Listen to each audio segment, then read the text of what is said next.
tratar de hacer ferias donde se puedan vender ilustraciones y esas cosas. Ajá, Lo organizan ajá. unas chicas del Bellas que son conocidas mías. Sí, Me invitaron a feriar y nada, está bueno. Yo les di una mano haciendo el flyer.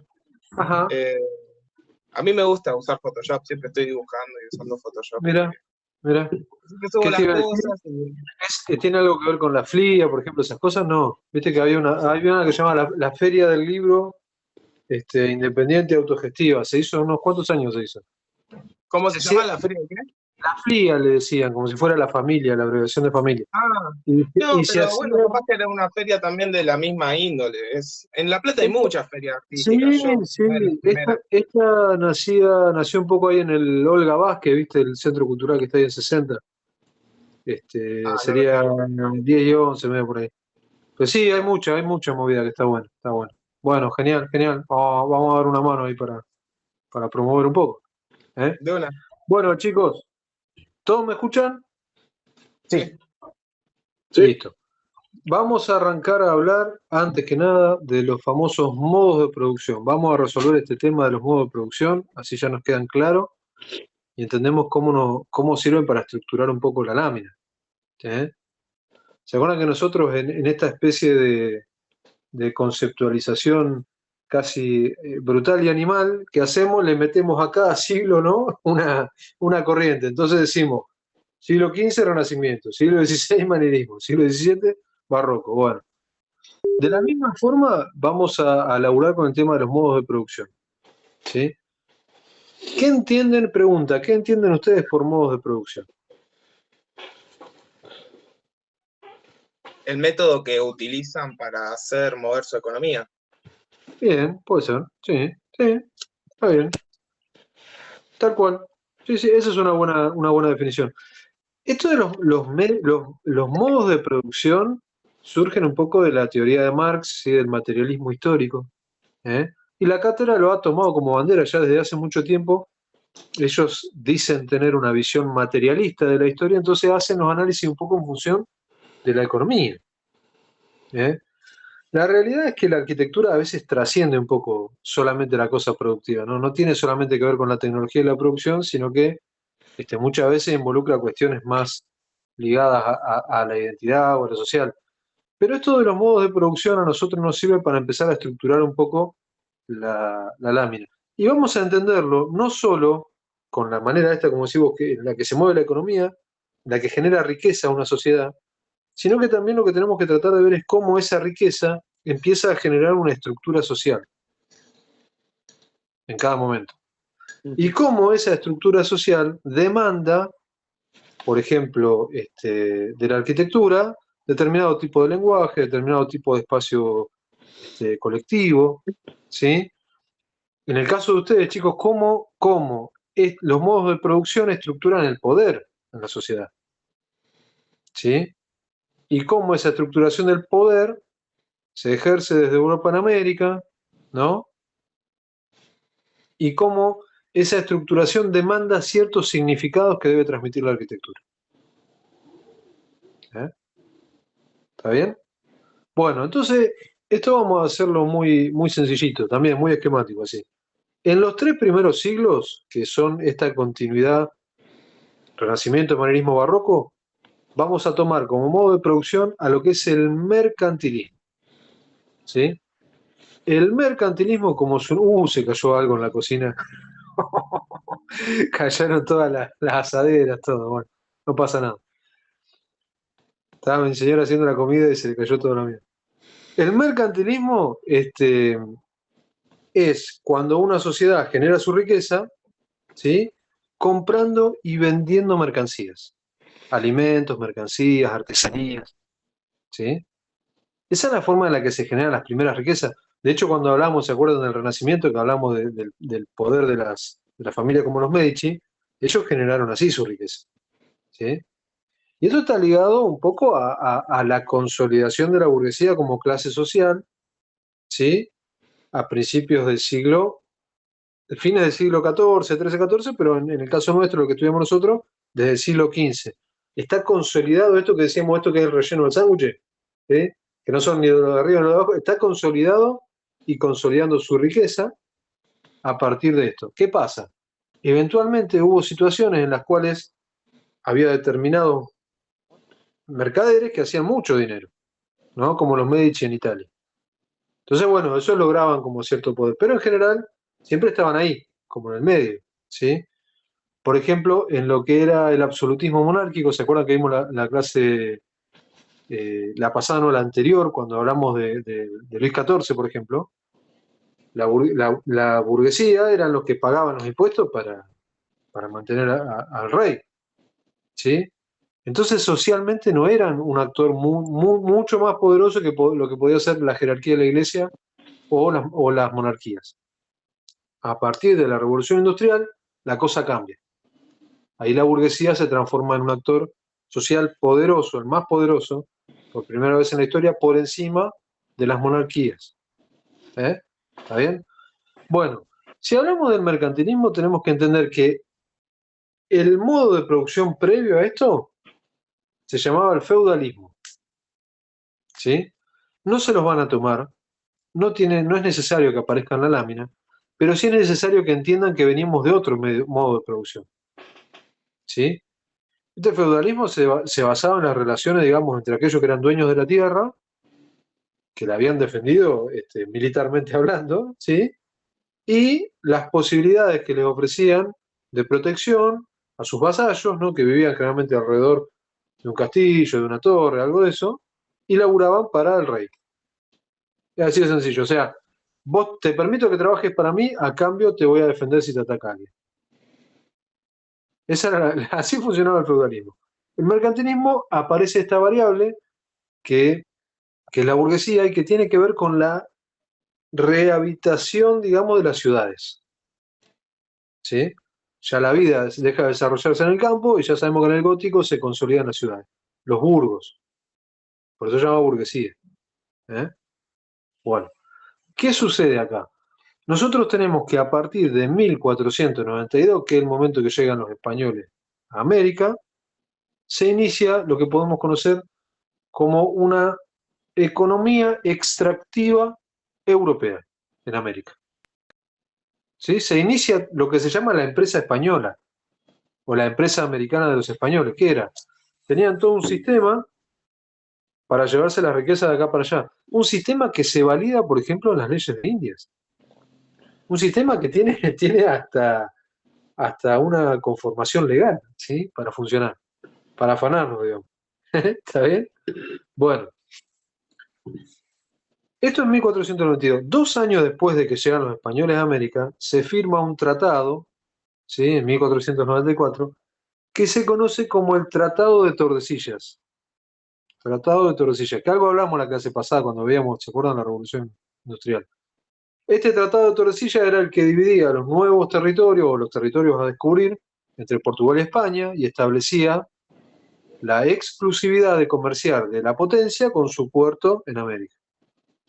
Como habíamos visto, ¿quiénes se quedaban afuera de esto? En el reparto. Inglaterra. Los ingleses. Se quedaban afuera los ingleses, que tenían una flota también muy poderosa. Los españoles tienen un dicho con respecto a eso. Ellos dicen, a la guerra con cualquiera menos con Inglaterra. Porque siempre en el mar los hacían pelota los ingleses, los españoles. Entonces, bueno, tenemos que a partir del siglo XVIII, con lo que es la revolución industrial, el modo de producción va a cambiar. Y se va a consolidar como este nuevo modelo económico lo que es el capitalismo. El capitalismo tiene una ideología. Esa ideología, ¿se acuerdan? Es el liberalismo que propone Adam Smith. ¿Qué dice el liberalismo?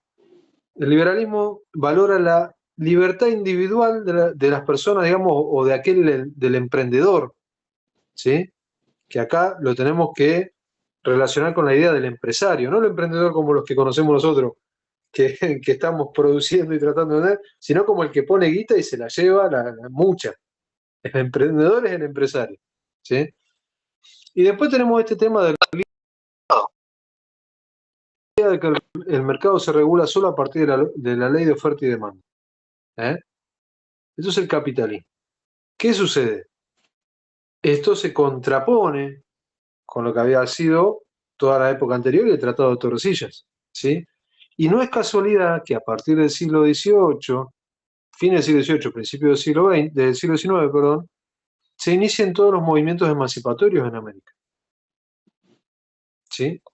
Las burguesías locales empiezan a darle manija a esto de sacarse encima a España. ¿Sí? ¿Se acuerdan que decíamos el otro día que, bueno, la Revolución Francesa, no sé qué, la Revolución Francesa no es que fue la revolución y era todo un mundo organizado después? A la revolución le siguieron como 20 años de quilombo, tras quilombo, tras quilombo, tras quilombo, lo que se llamó, en realidad serían 10 años, sería la década del terror, se llamaba. Calculen cómo estaría la cosa, que le decían la década del terror, ¿no? Hasta que aparece Napoleón, ¿sí? Que da un golpe de Estado y que viene a ordenar un poco el país. Después Napoleón se entusiasma con esto de ordenar y quiere ordenar otros países que no son el suyo, ¿sí? Entre ellos España. Cuando Napoleón llega a España, las burguesías americanas dijeron, esta es la nuestra, para sacarnos de encima a España y para hacer negocio con quien nosotros queramos. Por ejemplo, los ingleses. ¿Está bien? Ahí empieza a tener sentido la cosa. ¿Eh? Bueno, esos serían un poco los modos de producción, ¿sí? Después yo les voy a mandar un pequeño esquemita que hice alguna vez como para identificarlos bien. Pero nosotros tenemos en los primeros 3 siglos mercantilismo. A partir de la Revolución Industrial para adelante tendríamos primero el surgimiento de una ideología que es el liberalismo y luego su modo de producción que es el capitalismo. ¿Eh? ¿Está bien? De esa forma más o menos debería aparecer en el mapa conceptual. Bueno, ahora sí, vamos a meternos de lleno a hablar del siglo XIX, siglo complicado si los hay, porque bueno, es como la tormenta perfecta, es como que tenemos problemas por todos lados acá. Si ustedes, ¿cuál es la palabra que define el siglo XIX? Problema. La palabra es problema. ¿Sí? A nivel urbano, ¿se acuerdan que nosotros habíamos visto esta crisis que se generaba con la primera revolución industrial? ¿Sí? ¿Se acuerdan que, bueno, este proceso de crecimiento demográfico casi explosivo que tienen las ciudades, ¿sí? Que se llenan de gente buscando oportunidades en lo que era el trabajo en la industria, que el trabajo en la industria no era lo que es ahora, ¿sí? Era la explotación total de la clase obrera. Y teníamos una diferencia entre la primera revolución industrial y la segunda, que es la que se da en el siglo XIX, en esto que estamos estudiando, que era el tipo de combustible que se utilizaba. ¿Se acuerdan?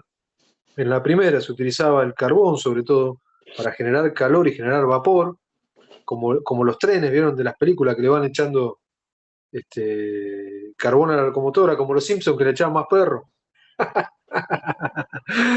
Eso era en la primera revolución industrial. Y en la segunda tenemos la aparición de los combustibles fósiles. Es muy parecido a lo que tenemos ahora hoy en día. ¿Sí? Entonces, ¿qué sucede? Con los combustibles fósiles nosotros podemos tener motores que generan electricidad, por ejemplo. Podemos recuperar el gas que se genera en los pozos petroleros. Entonces tenemos la aparición en las ciudades, por ejemplo, de nuevos servicios, de nuevos tendidos como la electricidad o el gas. Tenemos el ferrocarril que aparece en las ciudades. ¿Sí? Tenemos nuevos programas. Ya solamente hablar de electricidad y de ferrocarril, ya estamos hablando de que hay usinas eléctricas y estaciones de ferrocarril, que era algo que no existía en la ciudad. Tenemos una ciudad que tiene una estructura medieval, porque estas ciudades son las que nacieron antes del Renacimiento.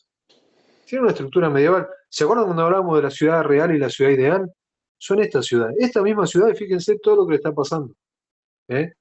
Y encima tenemos un crecimiento demográfico enorme, los problemas de sanidad que veníamos arrastrando de la primera revolución industrial, los colapsos en las infraestructuras, ¿sí? En particular en lo que era la infraestructura sanitaria. Esto trae un montón de problemas de salud. ¿Eh? Bueno, básicamente la ciudad del siglo XIX está absolutamente en crisis. ¿Sí? Esa es la característica de esto. Entonces, surgen, a partir de esta problemática, surgen nuevos planteos para tratar de resolver esto. ¿Sí? Que esto seguro que en algún momento los estudiaron. Me juego la cabeza. Vamos a ver 3 de estos planteos, ¿sí? Los 3 más representativos. Vamos a ver el París de Haussmann, la ciudad jardín de Ebenezer Howard y el ensanche de Barcelona de Alfonso Cerdá.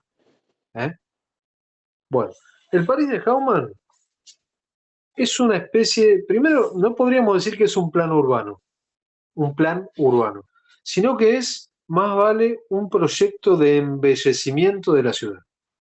Lo que se propone, Haussmann, esto es en 1853, si yo no recuerdo mal, el que está gobernando es Napoleón III, que se había hecho declarar emperador y que era sobrino del Napoleón, digamos. Él quería hacer un gran proyecto de embellecimiento urbano en París. Así que París es una ciudad un poco más ordenada, más prolija, más limpia, ¿sí? Más aireada. Entonces, bueno, como objetivo, este plan se propone ordenar la ciudad de París, ¿sí? Y mejorar la conectividad de la ciudad. La ciudad era una ciudad, insisto, de base medieval. ¿Se acuerda que le decíamos la ciudad del plato roto? Como si uno agarra un plato y lo rompe contra el piso. Bueno, entonces había que ordenarlo un poco. Y esto tiene un método, ¿sí? Lo primero que se hace en la ciudad es dividirla en distritos.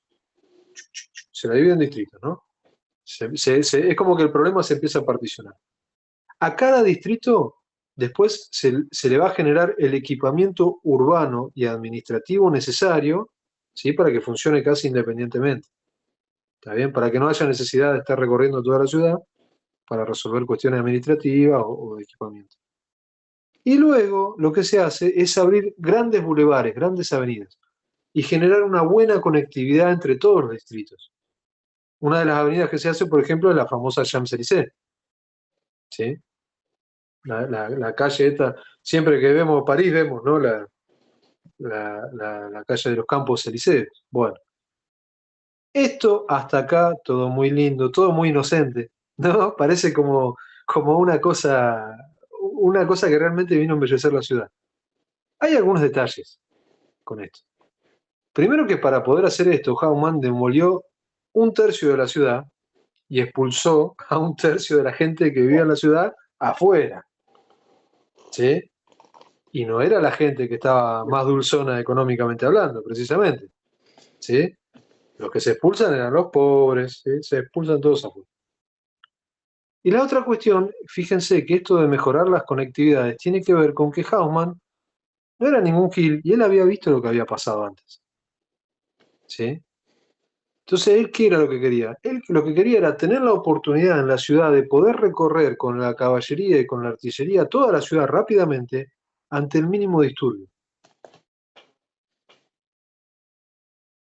¿no? Por si se Cuando te revelan, al toque. vieron que Francia, bueno, hasta el día de hoy, París, es una ciudad que tiene una tradición de disturbios, de revoluciones, de revueltas, muy grande. Cada tanto hay, siempre. Ahora, por ejemplo, son en las afueras, ¿sí? Hace unos años eran con los hijos de inmigrantes africanos. Pero siempre, históricamente ha pasado eso, ¿sí? Y Haussmann se la veía venir, perdón, Napoleón III se la veía venir y por eso le encarga a Haussmann esto. Para tener el control, era necesario, ¿sí? Empezar a generar estas mejores conectividades. Entonces, fíjense por dónde viene el tema del poder acá, ¿no? Esto es para garantizar el status quo, digamos, de la alta burguesía de la ciudad, ¿sí? ¿Está bien? Para que las cosas sigan funcionando como estaban funcionando en ese momento. ¿Eh? Bueno, eso en el París de Haussmann. Ahora vamos a hablar de la ciudad jardín de Ebenezer-Howard, ¿sí? La ciudad jardín de Ebenezer-Howard es un modelo más bien teórico. Estas se construyeron dos ciudades, ¿sí? Las dos en Inglaterra, una que se llama Welwyn, la otra que se llama Letchworth. Y son ciudades más bien, es un modelo teórico que él proponía. Howard era un arquitecto, urbanista, pensador de orientación más bien socialista, ¿sí? Por lo tanto, no estaba respondiendo a las lógicas capitalistas del sistema industrial, ¿sí? Del capitalismo industrial, perdón, sino que estaba más vale pensando de otra manera. Él tenía otros objetivos. Uno de los objetivos que él se había propuesto era generar un equilibrio entre lo que era la ciudad construida y la naturaleza, ¿sí? Generar un equilibrio entre lo que se construía como ciudad y entre la naturaleza. Por lo tanto, ¿él qué hacía? Él proponía una ciudad que iba creciendo por anillos concéntricos. Entonces vos tenías un anillo que era construido y un anillo que era verde. Un anillo que era construido, un anillo que era verde. A su vez, la ciudad tenía un límite de población, yo ahora no recuerdo. pero creo que era algo de 30.000 o 35.000 habitantes. No era muy grande la ciudad. O 40.000, era algo así. ¿Sí? Cada anillo se podía construir solamente si estaba consolidado el anterior, ¿no? Cuando se completaba, se hacía otro. Al tener un límite de población, esa ciudad ya quedaba llena, se hacía una nueva, a tanta distancia. ¿Qué pasaba? De esa manera él le ponía también un límite a lo que era la especulación inmobiliaria. Vos no podías comprar terrenos porque sí para hacer cualquier cantidad de edificio o de lo que sea.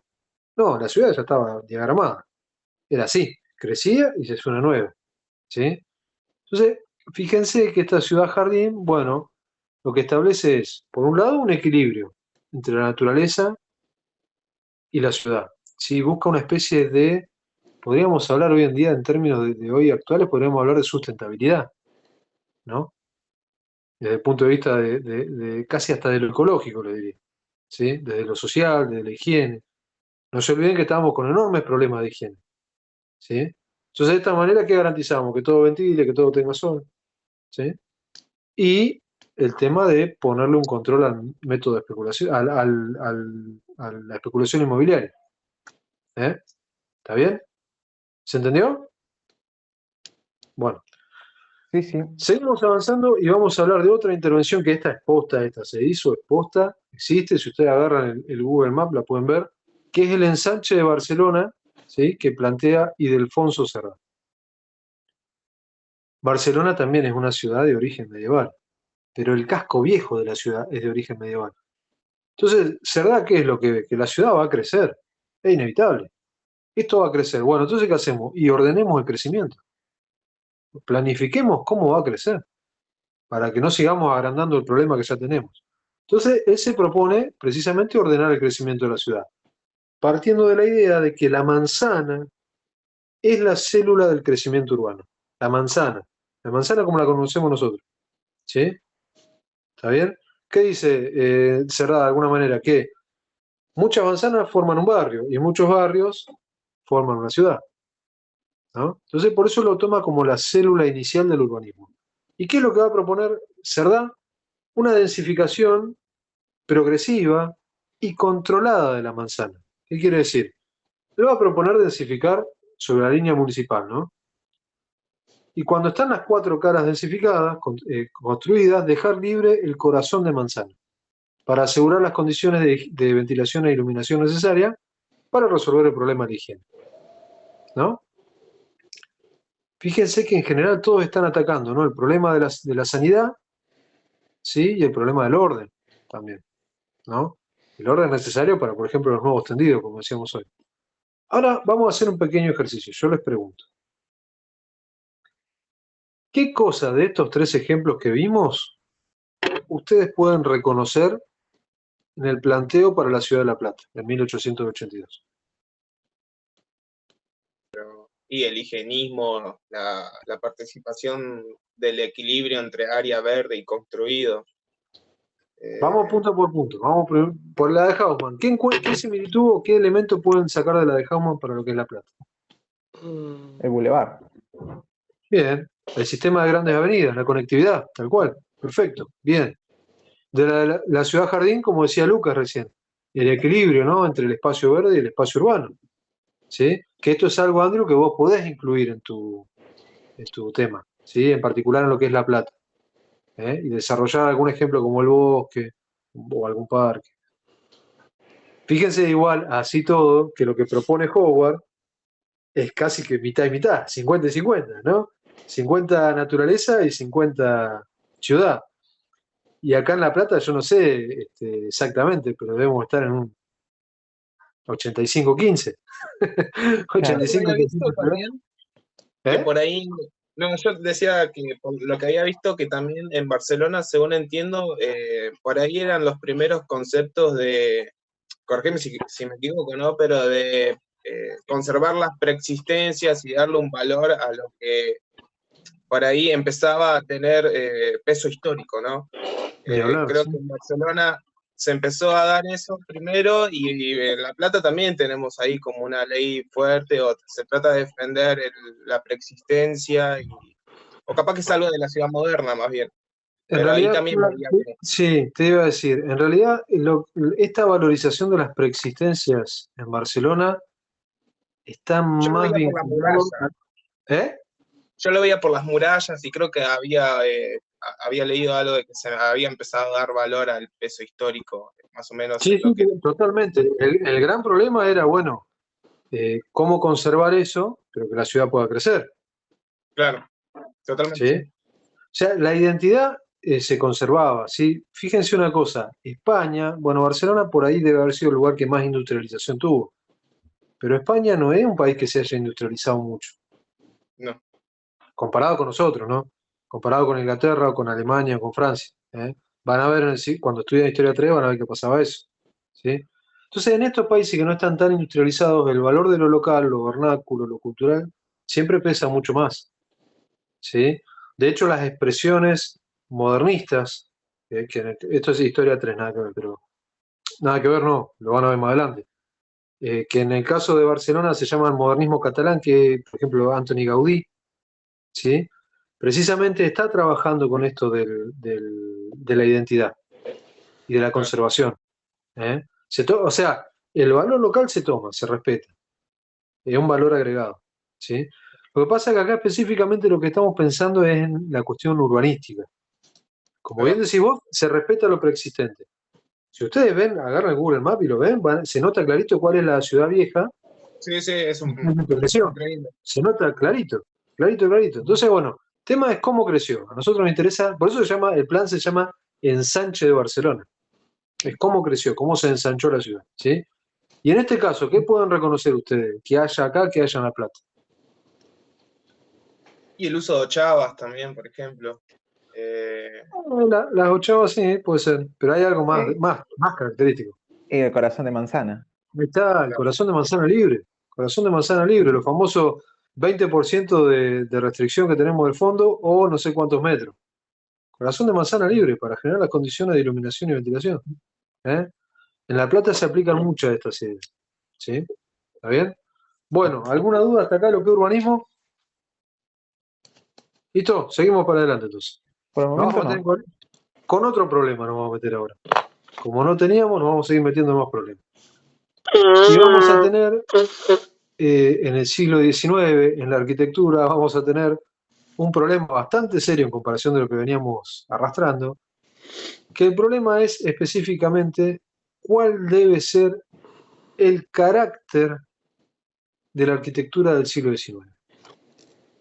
¿Se acuerdan que cuando vimos lo de sistema Bosar, veíamos que esto que proponía Catremer de Quincy, esta idea del carácter, tenía que ver con esta condición del edificio de contarnos qué era o cómo era, ¿sí? Que esto del carácter tenía que ver un poco con la historia, con la memoria, que es como una sociedad recuerda esa historia, ¿sí? Esta referencia que siempre hacemos respecto del carácter, es decir, parémonos en una plaza, en donde sea, y rápidamente en una ojeada reconocemos qué es cada edificio. Eso es por el carácter que tiene, por el lenguaje, por el carácter. Pero ¿qué pasa? En el siglo XIX aparecen nuevas corrientes, nuevas tecnologías y aparecen nuevos programas. Entonces, lo que decíamos el otro día, ¿cómo resolvemos el carácter de una usina eléctrica? ¿Cómo es el carácter de una usina eléctrica? ¿Cómo es el carácter de una estación de trenes? Entonces, bueno, aparece un problema con eso, ¿sí? El sistema Bosart, que era lo que nosotros habíamos visto que se había consolidado en el siglo anterior, empieza a tener ahí una especie de desviación, de degeneración en cuanto a la resolución del carácter.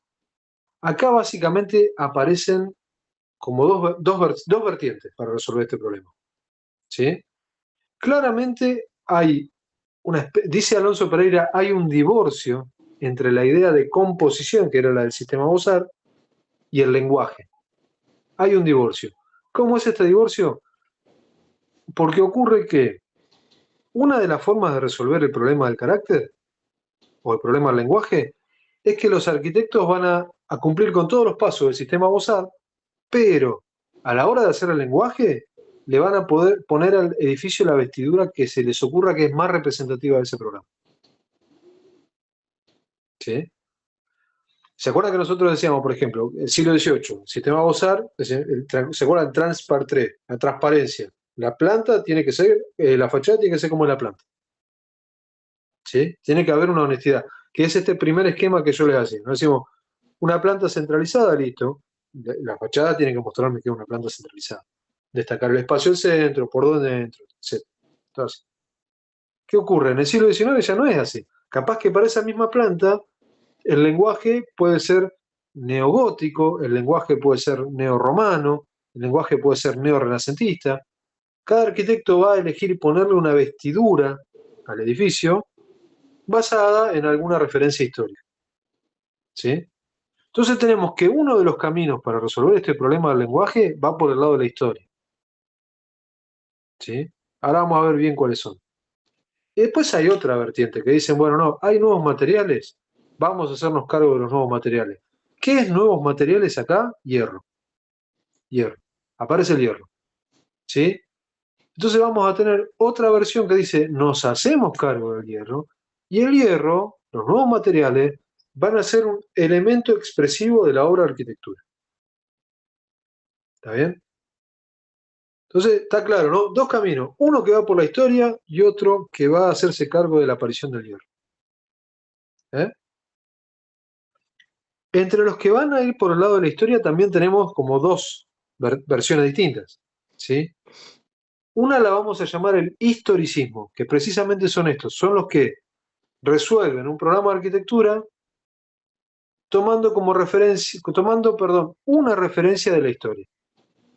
¿Sí? Como ejemplo de esto tenemos la biblioteca de Santa Genoveva de Henry Labrousse, que yo le mandé las fotos, que si la ven por fuera es una biblioteca que parece un palacio, parece un palacio romano.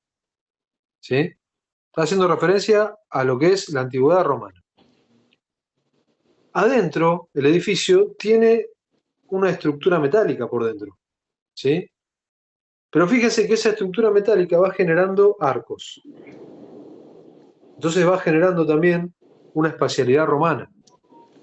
¿Sí? Fíjense otros detalles, por ejemplo, que vieron que en la biblioteca medio que el tipo de iluminación conveniente, siempre te dicen, es la que viene de arriba, ¿no?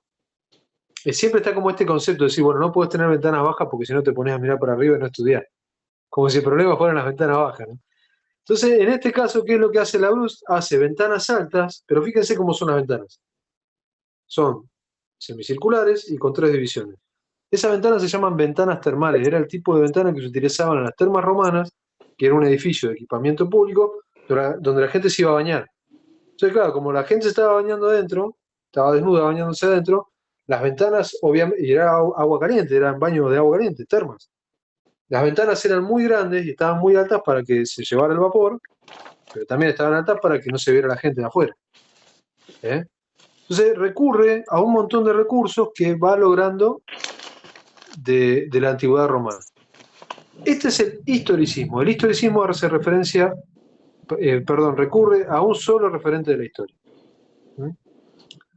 Después tenemos el otro, que es el que algunos confunden con lo que es el siglo XIX, que es el eclecticismo. ¿Sí? El eclecticismo, la palabra eclecticismo viene del latín eclectos, que quiere decir elegir. ¿Sí? Quiere decir elegir. Ya se imaginarán, los eclecticistas lo que hacen es recurrir a cualquier referente de la historia, a varios, en un solo edificio. ¿Sí? Arman una especie de Frankenstein, ¿no? Poniendo diferentes partes en un solo edificio. Un muy buen ejemplo de esto es la ópera de París que hace Charles Garnier, ¿sí? Que ese edificio lo tienen bien en el texto de Alonso Pereira, tienen bien dibujadita la planta, y van a ver que en la planta tiene, por ejemplo, claustros, ¿sí? Anfiteatro como si fueran anfiteatros griegos, tiene rotondas renacentistas, tiene escaleras barrocas. El lenguaje por fuera, si ustedes tienen que hacer un teatro en este momento, por fuera, ¿qué tipo de lenguaje utilizarían? Hay una respuesta válida, además. Es el momento de decir cualquiera. Ahora, ¿qué lenguaje utilizarían para hacer un teatro en el siglo XIX? El que más representativo a lo largo de la historia del teatro. Y tipo la romana. no me equivoco, las típicas bóvedas esas que siempre muestran en las películas. Uno va al cine, Sí, no? pero ¿se acuerdan cuando nosotros vimos Barroco? Que hablábamos de la idea de escenografía, que hablábamos de la idea, ¿se acuerdan? ¿Sí? A mí se me De la... ocurre el estuco, o sea, bueno, no sé si eso. No, pero ¿qué tipo de lenguaje? O sea, ¿qué referencia histórica para resolver el lenguaje? Es el barroco. Si hay un movimiento que es teatral, es el barroco. Claro. El claroscuro, la escenografía, ¿sí? Ah. Es la definición que tira Alonso Pereira, ¿no? De la ciudad es un gran escenario donde la arquitectura dialoga, ¿sí? Entonces, bueno, el lenguaje es barroco. Es barroco francés, o algunos le dicen clasicismo francés. Es decir, que es un barroco no tan exuberante como el italiano, es un barroco más tranqui, pero es barroco. ¿Eh? En el corte, si ustedes ven este edificio en las fotos, esta sumatoria de partes lo que termina generando es un edificio que el corte es como caótico, ¿no? No tiene ningún tipo de continuidad con nada, porque es lo que pasa cuando uno empieza a pegar cosas, es inevitable. Ahora lo increíble de este edificio es lo lindo que es, porque uno lo analiza así y dice el edificio es una cagada. Ahora lo ves al edificio y es hermoso, es increíble. Pasa eso. ¿Eh? A mí siempre, con este edificio siempre me pasa lo mismo, que vos lo analizás y viste, lo criticás, pero después ves las imágenes y el edificio es increíble, es maravilloso. ¿Eh? Bueno, ese es el eclecticismo. Entonces tenemos estas dos vertientes que resuelven el problema del lenguaje agarrándose de información que viene de la historia. Los historicistas tienen un referente, los eclecticistas tienen los referentes que quieren, varios, conviviendo en un solo edificio. ¿Sí? ¿Estamos? Ahora vamos a ver qué pasa con los otros, con los que se hacen cargo del hierro. ¿Sí? Y acá vamos a tener también dos vertientes. Una viene, digamos, del uso del hierro en lo que son las obras de infraestructura, que es lo que se llama, lo que le dice Alonso Pereira, la arquitectura del hierro. ¿Sí? La arquitectura civil, la de los puentes, la de las naves industriales. ¿Sí? Y es un tipo de arquitectura que es relativamente novedosa, que la burguesía que está tratando de cortar un poco lazos con el lenguaje que venía trayendo las aristocracias en los siglos anteriores, la adopta, ¿sí? Un poco, porque, por ejemplo, puede resolver programas como los grandes almacenes de venta, comerciales. ¿Qué ocurre? Con este tipo de estructuras metálicas uno puede cubrir grandes luces. Si vos podés cubrir grandes luces, puede tener grandes vidrieras. Para un almacén es buenísimo, ¿no? Otro programa que pueden resolver también, que aparece a mitad del siglo XIX y se va a extender, le diría, bastante entrado el siglo XX, es el de las exposiciones internacionales. ¿Sí? Hay un programa que se llama eran las exposiciones internacionales. ¿Qué era esto? Eran exposiciones donde todos los países iban a mostrar más o menos en qué andaban desde el punto de vista tecnológico. ¿Sí? Y mostraban las máquinas que estaban haciendo. Y las máquinas no eran como son ahora, las máquinas eran unos aparatos gigantes, o sea, tenían que ser exposiciones gigantes, una cancha de fútbol les quedaba chico, ¿sí? Eran muy grandes. Y es un tipo de arquitectura que lo que tiene es esta condición de, por ser de hierro, de poder utilizarse casi como una arquitectura prefabricada, de montaje en seco. Tiene esa particularidad también. ¿Cuál es el gran ejemplo, el gran paradigma de esta arquitectura del hierro? Precisamente un edificio que resuelve un programa de exposición internacional en 1851, que es el Crystal Palace de Joseph Paxton. ¿Sí? El Palacio de Cristal de Joseph Paxton. Esto se hizo un concurso, era una exposición que se hace en Londres. ¿Sí? Vieron que, no sé si les gusta el fútbol, pero hay un cuadro de fútbol que se llama el Crystal Palace en Inglaterra. Bueno, es porque se hizo ahí. Es por eso. Les decía que esto se hizo un concurso, participaron, por ejemplo, participó Garnier, el de la ópera de Garnier, ¿sí? El de la ópera de París que vimos hoy, que era el ecléctico. Participaron los arquitectos más importantes del momento y el que ganó fue Joseph Paxton, que en realidad ni siquiera era arquitecto. Él se dedicaba a hacer invernáculos, se dedicaba a hacer jardines de invierno en Inglaterra, ¿sí? Y él lo que tenía muy claro era el sistema, cómo funcionaba el sistema. Y él garantizaba que él podía armar el edificio, pero un edificio más grande que una cancha de fútbol, era enorme, muy grande. Él garantizaba que lo podía armar en tiempo y forma, y una de las condiciones era que cuando pasaba la exposición había que desarmarlo. Entonces el tipo armó el edificio como tenía que ser, se hizo la exposición y lo desarmó y salió todo bien. ¿Sí? En una proeza técnica, obviamente, por eso lo estamos estudiando, ¿no? Pero bueno, ese es el caso del Crystal Palace, que es un representante de la arquitectura del hierro. Algunos meten también como representante de la arquitectura del hierro, por ejemplo, a la Torre de Eiffel, de París. ¿Sí? Pasa que, bueno, ya ahí hablar de arquitectura es un mirador, ¿no? Es como un poco más rebuscado. Esto es arquitectura, arquitectura. ¿Sí? Y por último, vamos a hablar de una corriente que se hace cargo del hierro, pero de una forma distinta, que es el Art Nouveau. El Art Nouveau, o sea, es el arte nuevo, ¿no? Como su nombre lo indica, ¿sí? Va a surgir en Bélgica, después en Francia con ese nombre, Art Nouveau, y después se va a expandir a varios países de Europa con diferentes versiones, con diferentes nombres, con diferentes lógicas, según donde se desarrollaba, ¿sí? El Art Nouveau incorpora el hierro de una forma totalmente artística, artesanal, ¿sí? Vieron que el hierro tiene esta condición de que uno puede casi que hacer lo que quiera, ¿no? Lo dobla, lo suelda, hace lo que quiera con el hierro. Entonces desaparece este lenguaje que se basaba en la convención vitruviana y en los elementos del lenguaje clásico, en el arco, el frontis, la pilastra, el orden, desaparece todo eso, y empieza a aparecer un tratamiento de los elementos del lenguaje mucho más orgánico, mucho más vegetal, mucho más dinámico, ¿sí? Entonces, no sé, las rejas, Gaudí hacía unos portones que tenían como unos dragones gigantes, ¿no? Aparecen cosas que no existían antes, ¿sí? El Art Nouveau, insisto, tiene distintas expresiones según en cada lugar de Europa y va respondiendo a las demandas de la burguesía también de cada lugar de Europa. En Francia y en Bélgica se llamó Art Nouveau. Y tenemos como ejemplo la Casa Tassel, de Víctor Horta, que es como la primera de estos. Y después tenemos lo que era el acceso del metro de París, que hace Héctor Guimard. En España tenemos el modernismo catalán, que era el de Gaudí. En Italia, por ejemplo, tenemos uno que se llamaba estilo Liberty, decían así, Liberty, que el Liberty italiano en realidad se llamaba así porque yo no sé exactamente si unos mercados que había en Inglaterra, que se llamaban Liberty, se instalaron en Italia, o alguien fue a Italia y copió cómo eran esos mercados y los hizo en Italia. Alguien fue a Inglaterra, perdón, los vio y los reprodujo en Italia. ¿Sí? Lo decían estilo Liberty. Acá también algo medio parecido. Este Liberty es el que llega acá a Buenos Aires, es el que traen, por ejemplo, Mario Palante y Virgilio Colombo, ¿sí? Con el Art Nouveau porteño. Esto ya es historia 3, ¿sí? Te digo, pero así viaja el Art Nouveau acá. Tenemos en Austria, por ejemplo, la Secesión, ¿sí? La Secesión vienesa. Esto ya es más historia 3, pero es para que lo sepan.